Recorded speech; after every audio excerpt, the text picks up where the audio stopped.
Gadewch i ni wyddio. Unwaith eto o Dduw, i ni yn diolch i ti am y cyfle yma cael dod ger dy fron ac yn dod nid trwy'n hyddiannau ni, ond trwy hyddiannau dy fab yn gwaredwr yr arglwydd Iesu Grist.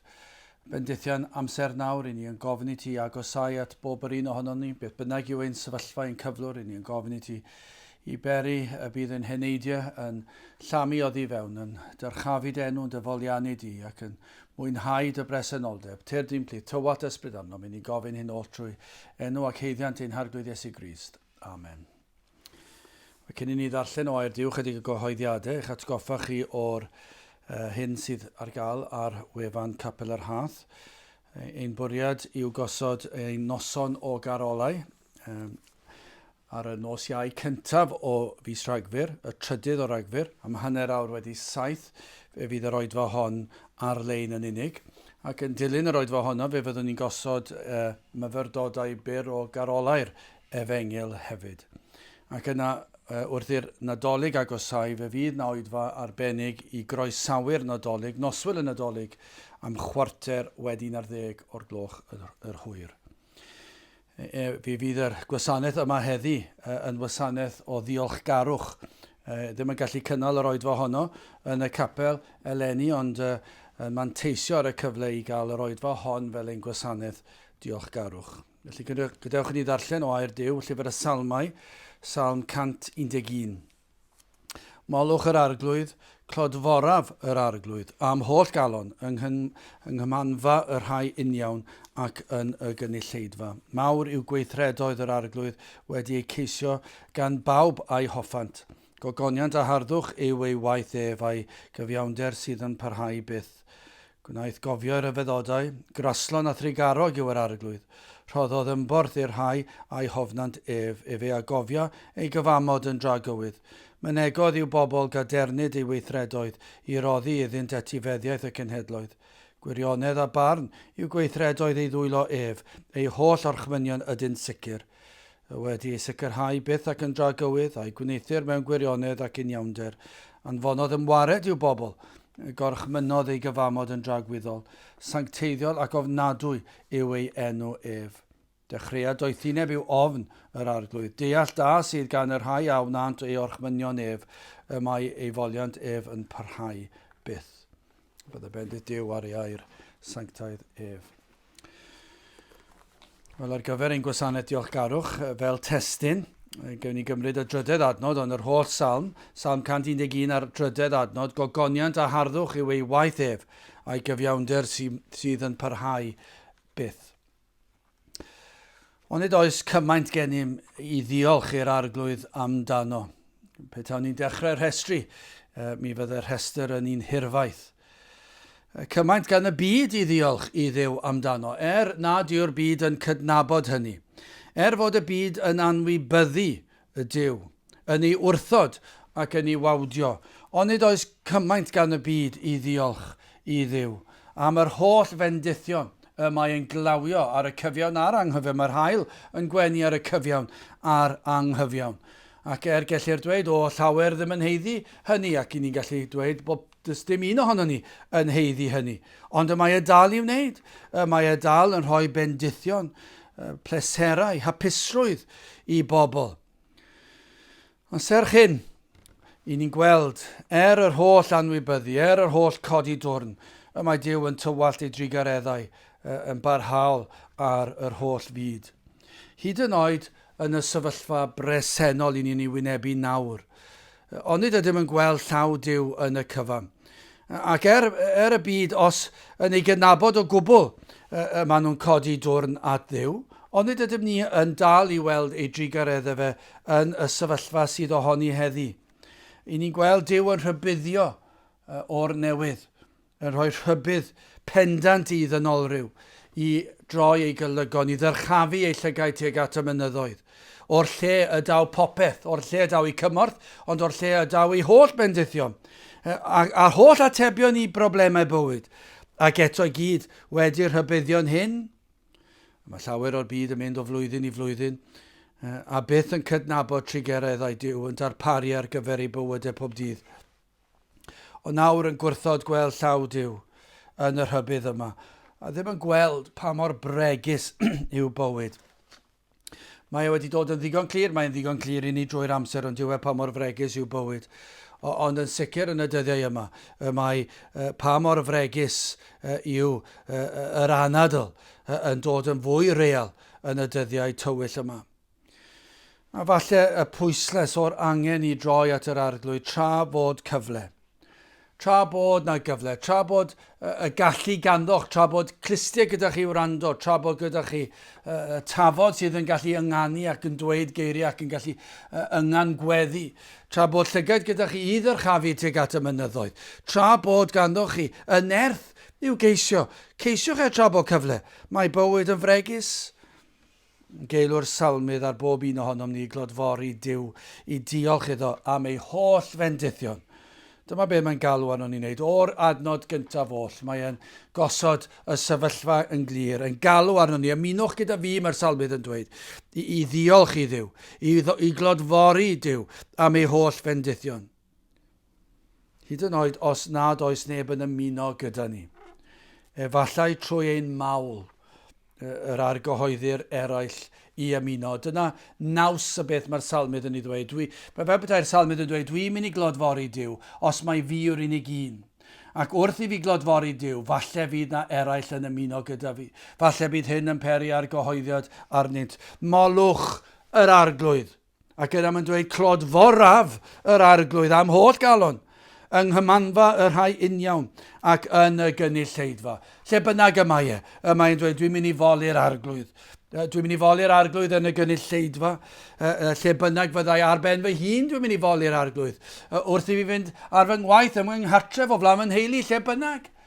Dwi am foli'r arglwydd. Mae gennym gymaint i foli'r arglwydd amdano. Ac mae yn mynd ati i ddweud yr holl bethau sydd gennym i ddiolch i Dduw. Wel, yn gyntaf felly, i ni yn moli'r arglwydd gan ei fod yn fawr yn y greadigaeth. Ac yna rheswm arall i foli'r arglwydd, gan ei fod yn fawr yn ei ragluniaethau. Ac yna'n olaf yn drydedd, i ni'n moli'r arglwydd pam oherwydd bod yn fawr yn ei ras. Wel, yn fawr yn y greadigaeth. O na fydde pawb yn mawrygu yr arglwydd am ei holl waith. Ond nid yw ei holl weithredoedd yn deilwng o'n mawl. Adnod 2, gwrandewch, mawr yw gweithredoedd yr arglwydd wedi ei ceisio gan bawb a'i hoffant. Mae gweithredoedd yr arglwydd yn fawr. Mae y tu hwnt i ni yn diwe. Ystyried y ffaith i Dduw greu'r byd mewn 6 diwrnod iddo ddweud y gair, gorchymyn y gair ac yr oedd yna fôr, yr oedd yna awyr, yr oedd yna gymylau, yr oedd yna bysgod, yr oedd yna greaduriaid. Dweud y gair ac creu dyn. Dyna chi bwer, allan o ddim yn gallu creu'r bydysawd ac yna'n gorffwys ar y seithfed dydd. O, mae'r salmydd yn galw arno ni i sylwi ar fawredd Duw, i ymholi iddyn. Dyma beth mae'n dweud fan hyn. Mawr yw gweithredoedd yr arglwydd wedi ceisio gan bawb a'i hoffant. Hynny yw, chwiliwch mewn i'r peth. Ceisiwch, ymholwch. Tristwch o'r mwyaf. Yw'r ffaith pan fod dyn yn rhyfeddu ar fyd natur, y bydysawd, ac yn methu gweld o llaw Duw yn y cyfan. Mae e mor drist. O, mae yna gymaint o raglenni gwych am natur ar y teledu a gwahanol lyfrau am natur, ac maen nhw'n llawn gwybodaeth anhygol. A dydw i ddim yn wyddonydd, dwi ddim yn deall y mwyafrif o'r pethau maen nhw'n sôn amdano. Ond allai ddweud un peth, dwi'n gallu mwynhau'r peth, ond hefyd mae'n torri calon dyn. Pan i chi'n gweld ar ddiwedd yr holl ryfeddod. O'n i'n gwrando ar rhaglen y ddiweddar ac roedd y person oedd yn cyflwyno y bron iawn yn syrthio i'r llawr gyda rhyfeddod ar fawredd y greadigaeth a rhyfeddod y greadigaeth a pa mor anodd oedd egluro pethau nath e gydnabod. Ni ddim yn gwybod yr atebion i'r mwyafrif o bethau am fyd natur. Fe ath e sôn am adar. Oedd yn disgrifio'r adar a dweud llawer am adar yn hedfan ac yn teithio i bellteroedd y byd. Ond oedd yn sôn am rai adar oedd wedi dewis teithio yn y nos ac yn dweud, dwi ddim mor boeth, doedd e ddim mor beryglus, fydd yna adar ysglyfaethus allan ar eu holen nhw yn y dydd, ond ddim gymaint yn hedfan yn y nos, ac felly oedd yn fwy diogel iddyn nhw.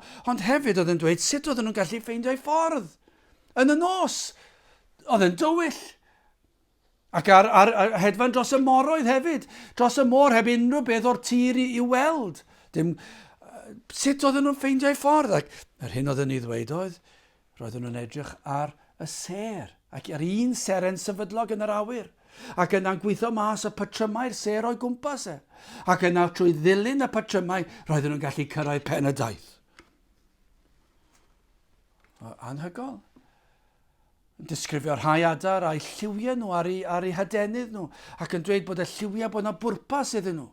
Fel bethau nhw wedi penderfynu creu y lliw eu hun. Ac yn ar ddiwedd y cyfan, ddim yn rhoi clod i Dduw. Mae'n dris ond diw e.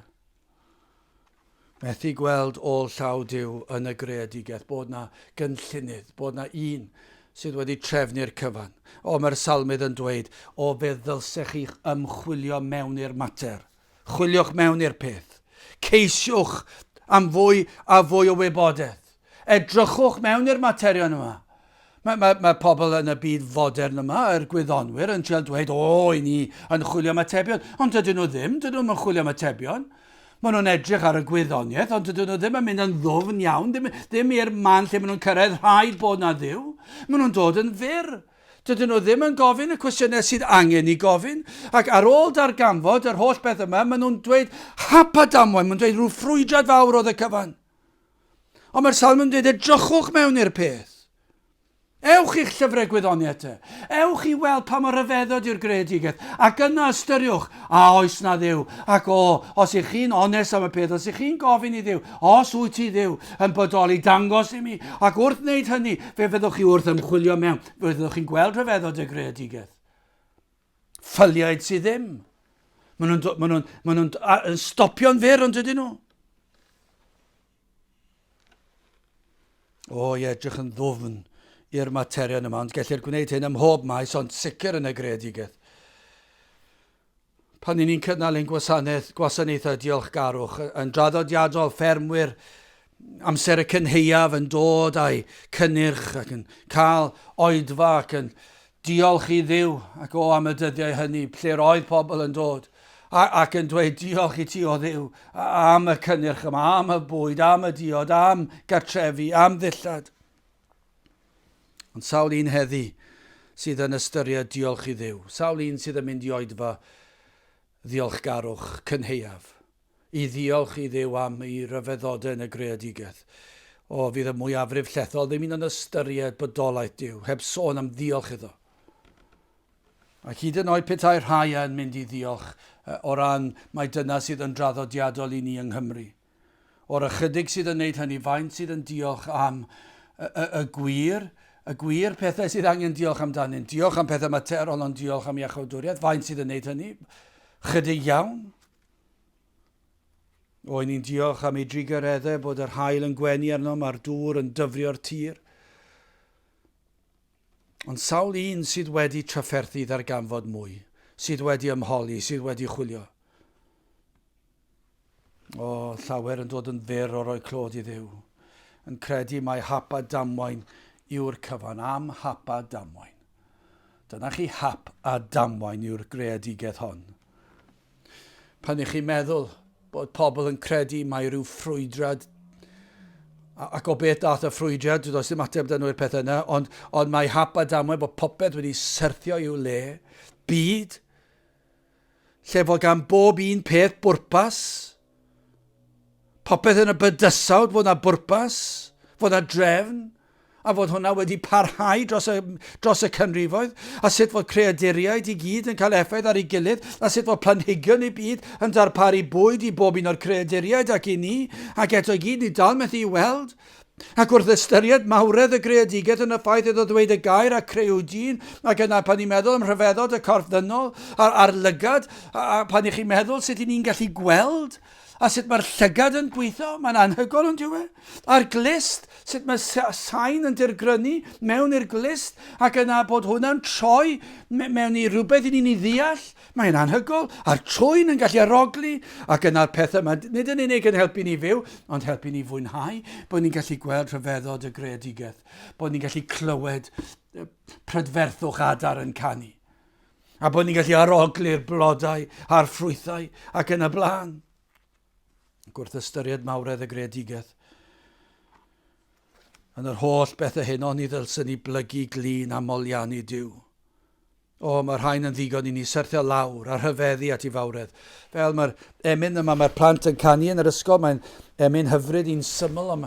Dwi'n ei ddyfynu fe'n aml achos mae'n mor syml, a mae'n dweud, y cyfan beth yw mesur glas yn en, beth yw maint y ser uwch ben, dweud mae'r bydoedd yn dygliw, blentyn bach mor fawr yw Duw. Mae'r cyfan yn gweiddi mas mor fawr yw Duw. Beth yw iaith y blodau fyr? Wena yn y meysydd gwyrdd dweud mae'r blodau teg ei lliw. Blentyn bach mor hardd yw Duw. Ond nid yw prydferthwch y greadigaeth yn dweud wrthyn ni sut un yw Duw. Mor hardd yw e. Beth yw iaith y meysydd yd? Coed yr ardd a'r llysiau gyd. Dweud mae'r ffrwythau o bob rhyw. Blentyn bach mor hael yw Duw. Ac yna mae'n dod at yr uchafbwynt. Beth yw neges Iesu Grist, cyfaill gorau i'r galon drist. Dweud o hyd mae'r hanes gwew, blentyn bach, mor dda yw Duw. Neges Iesu Grist. Hi'n gwaredwr, bod e wedi dod i'n hachub ni. Dyma yw neges gwir bwrpas Gwasanaeth Diolchgarwch. I ni'n diolch iddo fe am y llysiau a'r ffrwythau ac am hael a glaw. Ni'n diolch am yr holl bethau yma, pethau tymhorol yma. Ond mae'n arwain ni at yr uchafbwynt at Grist. Na fyddwch chi'n dechrau ymchwilio felly. Bo chi'n gallu chwilio mewn i'r pethau yma. Mawr yw gweithredoedd yr arglwydd wedi ei ceisio gan bawb a'i hoffant. Ceisiwch y pethau yma, holwch, cwestiynwch pam, sut. Gweddiwch o ddiw graslon agor llygaid fenaid i weld y pethau yma. Fel y gallaf ddod at y man yr wyt ti am i mi fod. I mi weld beth yw neges Iesu Grist. Dyma beth yw bwrdwn y baich y salmydd. Plygwch a molwch yr arglwydd am ei weithredoedd yn y greadigaeth yn sicr. Ond na fydd yn arwain chi at Grist. Wel, gadewch i ni symud ymlaen. Yn ail, i ni fod i foliannu'r arglwydd gan ei fod yn fawr yn ei ragluniaethau. Molwch yr arglwydd, clod foraf yr arglwydd am holl galon yng nghymanfa rhai uniawn ac yn y gynulleidfa. Geilw arno mi ddiolch i foliannu'r arglwydd, enw'r arglwydd, nid yn unig am ei waith yn y greadigaeth, ond yn ei ragluniaethau. Grandewch ar yr emyn yma, sut allwch chi osgoi dyfynu'r emyn yma? Wrth sôn am ragluniaeth fawr y nef, mor hyfedd yw. Ydy'r ragluniaeth yr arglwydd yn peri chi foliannu Duw? Ystyriwch y pwnc o ragluniaeth. Dyna chi bwnc. Ragluniaeth fawr y nef, mor hyfedd yw. Esboniad helaeth hon o arfaith Duw. Mae'n gwylio llwch y llawr. Mae'n trefnu lluoedd nef, cyflawna'r cwbl oll o'i gyngor ef. Llywodraeth faith y byd sydd yn ei llaw. Mae'n tynnu yma i lawr yn codi draw, trwy bob helyntoedd blin, terfysgoedd o bob rhyw, dyrchafu'n gyson mai deyrnas ein Duw. Ei thwllwch didew sydd yn olau gwir. Ei dryswch mwyaf, mae yn drefen glir. Hi ddaw a'i throion maith, yn fian oll i ben. Bydd syni wrth gofio'r rhain, tu draw i'r llen. Mae rhagluniaethau yr arglwydd yn achos i blygu. Mae tu hwnt i ni. Mae tu hwnt i ni ddeall i Dduw i ddweud y gair a chreu o ddim. A chreu byd fel hon. Mae'n tu hwnt i'n meddyliau pitw ni i ddeall rhagluniaethau Duw. Sut y mae'n trefnu'r cyfan. Sut y mae pob peth yn gweithio yn ôl ei gynlluniau, ei bwrpasau ef. Gwrandewch ar y Salm o adnod 3 ymlaen. Gogoniant a harddwch yw ei waith ef.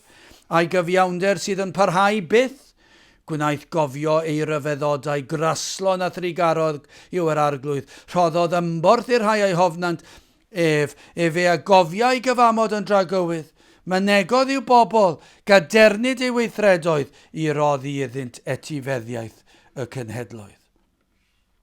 Ond nid oedd gan yr Iddewon gymaint i gofio amdano. Cofio, adrodd yw plant a plant i plant, am drigareddau gwirthiol yr arglwydd, am ei ragluniaethau, am y ffordd iddo drefnu'r cyfan. Yn y modd y darparod popeth angenreidiol ar eu cyfer nhw. Y modd y perodd i arweinwyr gwledydd pwerus, ildio a phlygu i'w bwrpasau ef. A chi'n gallu dychmygu peth, yr Iddewon, falle'r tad yn ymgynnull y teulu ynghyd. Ac yn dweud yr hanesion mawr i ddechrau, ond falle bod yna rhywbeth personol yn dweud wrth i blant, wel, y rhegluniaeth yma. Fe nath Duw trefnu hyn ddigwydd ac yna fe ddigwyddodd hyn ac petai hynny ddim wedi digwydd yna fyddai'r fendydd hon yn sicr ddim wedi digwydd ac yn gallu rhoi mawl iddo fe am ei ragluniaethau ac yna falle yn dod at yr arweiniad allan o'r Aifft ac yna'r agor y môr coch a'r rhagluniaethau yma sut trwy ryfedd wyrth i'r môr agor ac yna wrth iddyn nhw fynd trwyddo i'r môr gau. Darparwyd mana o'r nef, dŵr o'r graig, y modd y darparodd feddyginiaeth pan brathwyd hwy ar sarf, mi fydden nhw'n gallu adrodd a chofio'r cyfan, yn cofio y modd i'r arglwydd i fendithio. Tro ar ôl tro a chibwyd ei bobl i weld y modd y goruwch lywodraethodd, ond nid hwnna'n pwnc anhygoel, sut mae'r arglwydd yn goruwch lywodraethu. Pa mae pethau'n mynd ar chwal, pa mae yna broblemau yn codi, pa mae pobl yn bod yn hyll ac yn gas i ni efallai, pa bod unigrwydd yn dod i mewn, ac yna i ni ddim yn deall a ddim yn gallu gweld goleuni yn y pellter, ni'n gallu gweld dim, dwi'n ond tywyllwch, ac yna mae'r arglwydd yn goruwch lywodraethu, mae ei ragluniaethau yn gweithio. Ac yna wrth edrych nôl, i ni'n gweld fod yna bwrpas, ac i'r pethau ni ddim yn gweld ac yn deall, fe fyddwn ni maes o law yn y nefoedd ac gallu gweld y ffordd yr oedd e wedi'n codi ni a'n cario ni. I weld llaw Duw ar waith trwy gydol hanes yr Iddewon, trwy'r Hen Testament, mae'n achos i glodfori enw am ei ragluniaethau. Nerth yr holl alluog yn arwain a gorchfygu yn darparu beth bynnag oedd y sefyllfa yr oedd yr arglwydd yn cyflawni ei bwrpasau. Ni'n gweld os i'r arglwydd addo i'w bobl yna yr oedd yn cyflawni'r addewid bob un tro. Dim unwaith iddo fethu cyflawni ei addewid. Mae'n Dduw y cyfamod ond yw e. Ond nid yw yn dda i ni gofio am waith yr arglwydd yn ein bywydau personol ni, ein ragluniaethau, hyd yn hyn. Ond nid ydyn ni'n gallu gweld y modd i'r arglwydd arparu ar ein cyfer ni'n bersonol, ein harwain ni, ein cadw ni. Ond nid ylsym rhoi ein holl fawl iddo fe am ei ragluniaethau yn ein bywydau ni. Gai ofyn cwestiwn cyn symud ymlaen. Oes yna o leia un sydd yn gwrando ac o'r diwedd i chi wedi dechrau chwilio mewn i'r pethau ac yn ceisio atebion wrth weld rhyfeddodau Duw yn y greadigaeth efallai. Efallai bod chi wedi bod mewn gwers wyddonol neu gwylio rhaglen ar fyd natur ac i chi'n dechrau cwestiynu bod yr gwyddonwyr ma'n dweud mae o mwnciod i ni'n dod ac bod yna frwydrad anferth a bod popeth digwydd bod ar hap a damwain anhygol wedi syrthio i'w le ac fod hyd yn oed beth hwnna'n bosib i goeden byddwch chi ddim yn gallu credu nhw. Hap a damwain i goeden i cael ei ffurfio. Ond yr holl greadigaeth, hap a damwain. Falle o'r diwedd bod chi wedi dechrau deffro a meddwl mae'r rhaid i fi ceisio'n ddyfnach. Ac yna falle bod rhagluniaethau wedi bod ar waith. Ac chi wedi dechrau chwilio mewn i'w ragluniaethau fe yn eich bywyd chi. I chi wedi gweld y modd iddo arwain eich bywyd, iddo ddod â phobl i'ch bywyd, efallai bod chi ddim wedi deall, fe chi'n meddwl mae cyd-ddigwyddiad oedd e, ond bod yna rhywsut wedi dod mewn i'ch bywyd, efallai chi wedi cwrdd nhw yn y gwaith, falle ar y bws neu ar y tren, neu cymydog di symud yn agos i chi, falle Cristion yw e, a fod yna rhywbeth sydd wedi cael ei ddweud, ond yn yr rhagluniaethau yma, i chi'n dechrau meddwl, oes na reswm bod hwnna wedi digwydd. Falle bod chi wedi darllen rhywbeth, falle bod rhywbeth i'ch upsetio chi, falle peri chi boeni, digwyddiadau sydd wedi peri chi ddeffro. Rhyw ddigwyddiad yn eich bywyd sydd wedi peri chi ddeffro. Chi'n meddwl pam ddigwyddodd hwnna. Ac efallai o'r diwedd i chi'n dechrau holi ac yn cwestiynu ac yn chwilio mewn i'r peth. Oes na reswm. Oes na un tu ôl i'r cyfan sydd wedi peri fod y digwyddiad yna yn ei ragluniaethau ei amgylchiadau sydd wedi eich effeithio i chi weld bod yna Dduw a bod rhaid ei geisio a plygu glin iddo. Efallai trwy ras fod yr amgylchiadau presennol yma, y salwch yma sydd ar led. a fod hynny wedi peri i chi ystyried tragwyddoldeb. I chi weld mae un anadl sydd rhwngwch chi a thragwyddoldeb heb Grist. Falle mai dyna beth sydd wedi digwydd. A nawr i chi'n edrych nôl a chi'n gallu gweld ôl llaw Duw. Sawl achlysur, sawl digwyddiad, sawl person, sawl atgof di dod nôl i chi o rywle, dwi'n ond wedi dod i'ch meddwl chi, sawl ofn wedi dod i meddwl, ydych chi ddim yn ofni'r pethau yma gynt, ond nawr i chi wedi dechrau ofni, beth yw hyn? Rhagluniaeth fawr y nef. Mae wedi dechrau gweithio yno chi, a mae'r holl pethau yma, ni methu esbonio'r peth, ond yr holl pethau yma'n plethu i'w gilydd ac yn cydweithio i beth? I'ch arwain chi at Grist. O, na fyddwch chi'n ymuno gyda'r salmydd i glodfori enw'r arglwydd. O, nid yna beth mae'r salmydd eisiau chi wneud. Clodforwch, ymunwch gyda fi, mae'r salmydd dweud. Dwi'n mynd i fod i'r arglwydd os ych chi ddim, ond dwi am i chi glodfori'r arglwydd hefyd. Molwch yr arglwydd. Diolchwch iddo am ei greadigaeth, am fwyd, am llysiau, am ffrwythau, am y cynheuaf. Fi diolchwch am y pethau yna, ond diolchwch am y llaw, y nerth, y pŵer, yr holl alluog yn dweud y gair a chreuwyd y cyfan.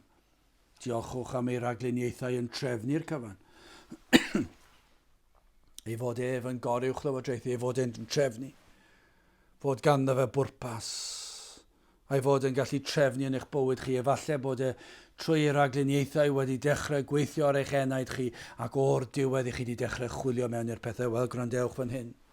Yn olaf. O, na fyddwch chi'n gogoneddu yn enw'r arglwydd am ei fod yn fawr yn ei ras. Y drydedd adnod, gwrandewch, gogoniant a harddwch yw ei waith ef, a'i gyfiawnder sydd yn parhau byth. O, mae ei waith yn y gredigedd yn heiddi pob mawl. Mae ei waith yn rheoli a threfnu rhagluniaethau yn heiddi y dyrchafu. Ond, gwrandewch, yn sicr, rhaid codi ei waith mewn achubiaeth, prynedigeth. Yma rhaid i ni ddyrchafu hynna, goriwch y cyfan, i ni gannu ei glodydd. Pan achubod yr Iddewon o gaethiwed, ond nid oedd hynny yn pwyntio ni at Grist, darlun i ni o'r Efengil. Darllenwch hanes yr Iddewon yn dod o'r Aifft. Darllenwch yr holl yn testament a feid y cyfan. Beth yw e? Darlun ar ôl darlun ar ôl darlun o'r Iesu. Ar hyn yr oedd e wedi dod i wneud. Iddo ddod i'n hachub ni, nid o'r Aifft, ond o bechod ac o gaethiwed yr un drwg. Trwy gydol yr Hen Testament, ni'n gweld tro ar ôl tro darluniau o drigareddau Duw tuag at ei bobl. Ddarlun o drigaredd Duw tuag atom ni yng Nghrist. Ond yma ni'n gweld ei ogoniant a harddwch yn ei ddarpariaeth o iachawdwriaeth, achubiaeth o gaethiwed yr un drwg.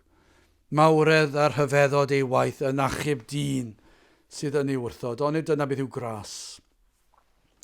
Dyna chi ryfeddod bod Duw wedi trefnu'r cyfan gwrthodiad dyn, bod Duw wedi trefnu ffordd iachawdwriaeth. I ni wrthod a'i gysau, iddo drefnu cyn llunio'r byd, yn gwybod i ni wrthod ac eto fe barhaodd ei drefnu ffordd o achubiaeth. Fe roddodd y neges i'w proffwydi. Yn proffwydo am ddyfodiad un a fyddai yn dod i dalu'r pris am ein rhyddid. Dyna beth nath o'r cychwyn un, o Genesis ymlaen, beth ni'n clywed, i'r arglwydd rhoi neges i'w weision. Dwedodd wrthynt beth i'w ddweud am ddylanwad yr ysbryd glân, fe anadlodd arnynt a dweud wrthynt, rhoddodd y neges iddyn nhw, bod Iesu Grist yn mynd i ddod, y byddai'n anfon ei fab o'r nef lawr i'r ddaear, y Meseia. A bydd e'n cyflawni'r addewid a byddai'n darparu'r oen perffaith a fyddai'n cael yn cymeryd ein cosb arno ef ei hun. Dyna beth oedd wedi addo i'r proffwydi. Dyna beth wedodd wrth Eseia. A bydde un yn dod i ddelio gyda'n pechod ni. Un a fyddai'n cyflawni pob rhan o'r gyfraith yn ein lle ni, gan nad oedd yn bosib i ni gyflawni na bodloni gofynion y tad. Fe ddwedodd y proffwydi. A byddai un yn dod a byddai'n gwneud hyn na fedron ni wneud. Fe drefnodd a byddai Iesu Grist yn dod ac yn gwneud y cyfan ar ein rhannu. A byddai'n anfon yr ysbryd glân. Dyma beth oedd y drefn, dyma beth cynlluniwyd. A byddai'r ysbryd glân yn dod ac yn plannu hedyn sancteiddrwydd yn ein heneidiau ni ac yn arwain ein llwybrau ni at droed y groes. Os na un sydd wedi profi nawr rhyfeddod at y greadigaeth wedi peri chi dechrau holi, ac wedyn chi wedi dechrau gweld pethau yn eich bywyd, rhagluniaethau Duw, rhagluniaeth fawr yn nef, chi ddim yn deall nhw, ond falle chi wedi dechrau meddwl, a yw Duw ar waith? A'i cyd-ddigwyddiad oedd hwn, neu hefyd rhagluniaeth Duw sydd wedi trefnu'r peth, o'r diwedd chi wedi dechrau holi? Beth yw hyn? Yr arglwydd yn ei ras yn arwain eich llwybr cam wrth gam at droed y groes. I chi weld beth nath Iesu Grist drosoch chi. I weld bod e'n barod wedi cyflawni'r gyfraith yn eich lle chi. Nad oes rhaid i chi fyw bywyd perffaith. Mae Iesu Grist wedi wneud yn eich lle chi. Ac yna, iddo gymeryd y gosb i chi'n heiddi am eich pechod. Ac ar y groes iddo cael ei ladd a derbyn ydi gofaint o'r tad arno ef. Ac yr ysbryd glân yn dod ac yn cael ei anfon i agor llygaid ein heneidiau i weld ein hangen am waredwr. Oes na rhywun sydd yn gallu tystio bod eich llygaid wedi dechrau agor? Bod eich clustia chi'n dechrau gwrando? Falle bod chi wedi gwrando ar sawl oedfa, ond ddim wedi gwrando unwaith, ond o'r diwedd i chi'n dechrau gwrando. Falle doeddech chi ddim yn gweld dim byd yn y pethau yma nawr bod y llygaid wedi dechrau cael ei agor. Beth yw hwnna? Gwaith yr ysbryd glân yn gweithio arnoch chi. Drydydd adnod a'i gyfiawnder sydd yn parhau beth dyna chi safle o gydernid. Mae'r arglwydd yn arwain chi at y groes, at droed y groes. Lle welwch chi cyfiawnder Crist, mae'n parhau am beth. Os ych chi'n cael eich gorchuddio gan ei gyfiawnder ef, yn cael eich golchi yn ei waed ef, i chi'n wynach na'r eira, chi'n gwisgo'i glogin o gyfiawnder ef, hyd tragwyddoldeb, hyd beth. Dyna chi ddiogelwch. Dyna chi safle o gydernid. Bedwaredd adnod, gwnaeth gofio i'r yfeddodau, graslon a thrigarog yw yr arglwydd. Gael ofyn os yna un sydd yn gwrando, sydd yn dyheu cael clywed hyn. Graslon yw yr arglwydd. Os yw'r arglwydd ar waith, os yw'r ysbryd glân wedi dechrau agor eich llyged chi, yna dyma be fydd yn digwydd, fe fydd yna argyhoeddiad o bechod. A fydd y pwysau'r pechod yr eogrwydd yn erchyll. Fydd e fel pwysau mynyddoedd y byd. Eogrwydd fel mynyddoedd byd. A dyna beth sy'n digwydd pan mae'r ysbryd glân yn dod. Ac yn peri i chi chwilio. Ac pan i chi'n agosau at y groes. Mae'r pwysau'n cynyddu. Mae'r baich yn tu hwnt i unrhyw beth i chi'n gallu ddioddef. Ac yna i chi'n clywed graslon yw yr arglwydd. Graslon a thrigarog yw yr arglwydd. Ei fod yn derbyn pechaduriaid. Ei fod yn fodlon gwrando arnoch chi. Ei fod yn fodlon eich golchi chi'n wynach na'r eira. Ei fod yn fodlon cymryd eich pechod a'i hoelio i'w groes. Ei daflu cyn belled yw y gorllewin o'r dwyrain. Ei fod yn fodlon eich gorchuddio a'i berffeithrwydd ef. Dyna pa mor graslon a thrigaroedd. Falle byddwch chi'n dweud, ond dwi wedi wrthod e. Ges i sawl cyfle a gwerthodes i fe, ond dyna holl bwrpas y peth, graslon a thrigarog yw yr arglwydd. Mae e'n derbyn pechaduriaid fel chi sydd i wrthod e. Dro'r o tro, 5 adnod, rhoddodd ymborth i'r rhai a'i hofnant ef a gofiau gyfamod yn dragowydd. O'n i'n diolch iddo am ymborth y cnawd ydyn. Ond mwy felly am y bwyd ysbrydol. Iesu Grist yw bara'r bywyd. Ac am yr ymborth yma sydd yn iachau ac yn cryfhau hyd tragwyddoldeb. Be mae'n dweud, dewch at Grist, a chewch eich bodloni'n llwyr. Fe fydd yn bodloni anghenion yr enaid, fe gewch chi popeth y mae yr enaid ei hangen. Be sydd angen ar yr enaid? Maddeiant pechodau. Os ych chi'n dod at Grist, fe gewch chi maddeiant pechodau, pob un ohonynt. Beth bynnag, pa bynnag mor galed i chi wedi bod, sawl bynnag, tro i chi wedi gwrthod ar y fengil. Mae'n madder cyfan. Heddwch a Duw, mae'n rhoi hynny i chi. Dyma be mae bara'r bywyd yn rhoi i chi. Mae'n rhoi heddwch a Duw, mae'n bodloni eich anghenion chi. Tro ar ôl tro i'r arglwydd ymyrryd yn ei bywydau. Mae'n rhyfeddol, adnod 6, mae'n negodd yw bobl gydernid i'w weithredoedd. Mae'n ymyrryd yn ei bywydau nhw. I roddi iddynt etifeddiaeth y genhedloedd. Ond nid yma'n gweddi, gweithio eto yn ein plith achub a'i neidiau, ymyra, tyrd lawr, cyflawnad a ddiwydion unwaith eto, adnod 7 gwirionedd, a barn yw gweithredoedd ei ddwylo ef, ei holl orchmynion ydynt sicr, mor sicr ydynt. Mor wir a chyfiawn yw ei holl waith, ond nid yw'r byd yn dangos pa mor ansicr yw hi. Dyn nhw ddim wedi gallu ymdopi gyda'r salwch. yn gwneud penderfyniadau anghywir tro ar ôl tro, yn cecran ac yn cweryla a'i gilydd tro ar ôl tro, yn beirniadu ei gilydd tro ar ôl tro. Ac chi'n gweld yn yr etholiadau mae'r holl ddryswch a phembleth, pwy sy'n gwybod beth sy'n wir? Ond yna chi'n troi at air Duw, ac mae'r salmydd i weld yn do. Mae'n plygu lawr ac yn dweud, o, mor sicr wyt ti. Mor wir a chyfiawn yw dy holl waith. Mae dy waith di yn ddibynadwy. Dwi'n gallu ymddiried yn dy waith di, rwy ti'n bir ac yn sanctaidd. Does dim byd anwir am yr hyn mae'r arglwydd yn dweud.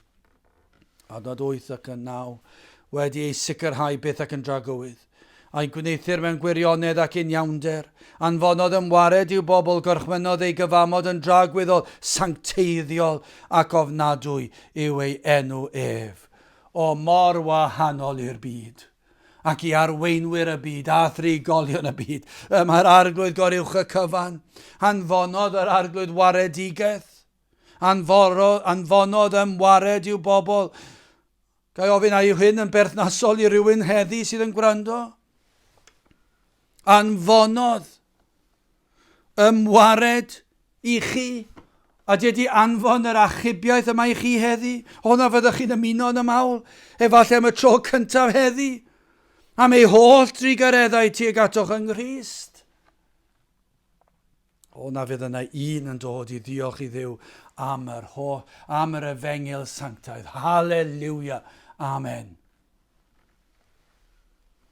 O, chi'n gwybod, dyma i chi, pan mae'r enaid wedi cyrraedd y man lle dylse fe, ddegfed ar adnod olaf, dechreuad doethineb yw ofn yr arglwydd. Deall da sydd gan yr rhai a wnant ei orchmynion ef, y mae ei foliant ef yn parhau byth. Ond nid yma y cawn weld mae gwaith o ddifri ydyw yn ein cylonau. Os yw'r ysbryd glân wedi agor eich llygad, bod chi wedi dechrau chwilio mewn i'r greadigaeth, ac i chi wedi dod i weld bod na Dduw.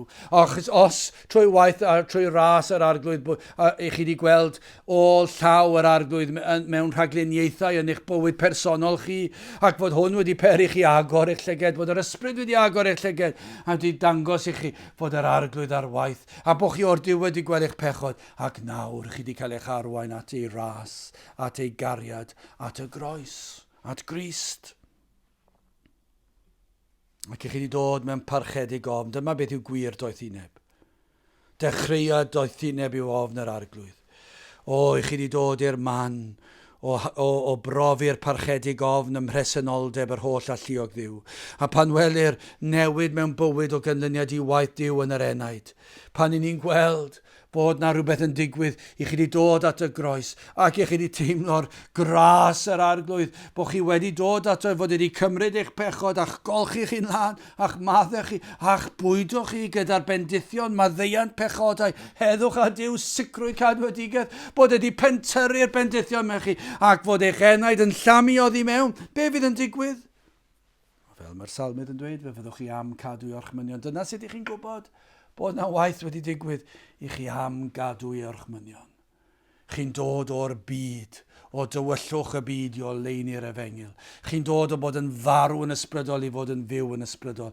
Chi'n dod o pleserau'r chwantus y byd i sancteiddrwydd y bywyd Cristnogol. Mae'n werth. Dyna sut chi'n gwybod bod e wedi bod yn waith o ddifri, pan chi'n gweld y newid yma, y parchedig ofn yma, y cadw i orchmynion, a'r moli'r arglwydd. Dyma beth yw prawf bod gwaith yr arglwydd wedi digwydd yno chi. O, na fyddwn ni yn ymuno gyda'r salmydd yn canu mawl i Dduw am ei holl fendithion, ac hefyd yn ymuno gyda'r emynydd. Grandewch ar yr emyn yma.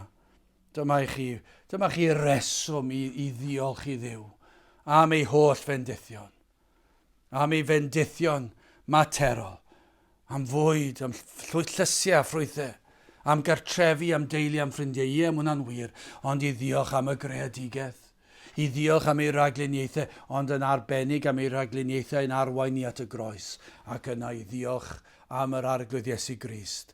O mawredd y greadigaeth, mawredd rhagluniaeth fawr y nef, a mawredd ei ras ac achubiaeth. Dyma beth mae'r emynydd yn dweud, mawr oedd Crist yn rhagwyddoldeb, mawr yn gwisgo natur dyn, mawr yn marw ar galfaria, mawr yn meiddi angau hun, hynod fawr yw yn awr, brenin nef, a dei ar lawr.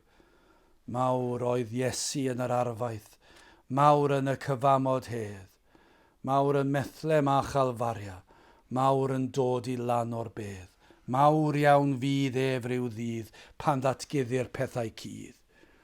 Mawr yw Iesu yn ei berson, mawr fel Duw a mawr fel dyn, mawr ei degwch a'i hawddgarwch, gwyn a gwridog teg ei lun, mawr yw ef yn y nef, ar ei orsedd gadarn gref. Gadewch i ni weddio. A nawr bydde di ras ein harglwydd Iesu Grist a chariad Duw a chymdeithas yr ysbryd glân, fod gyda'ch wi oll hyd byth. Amen.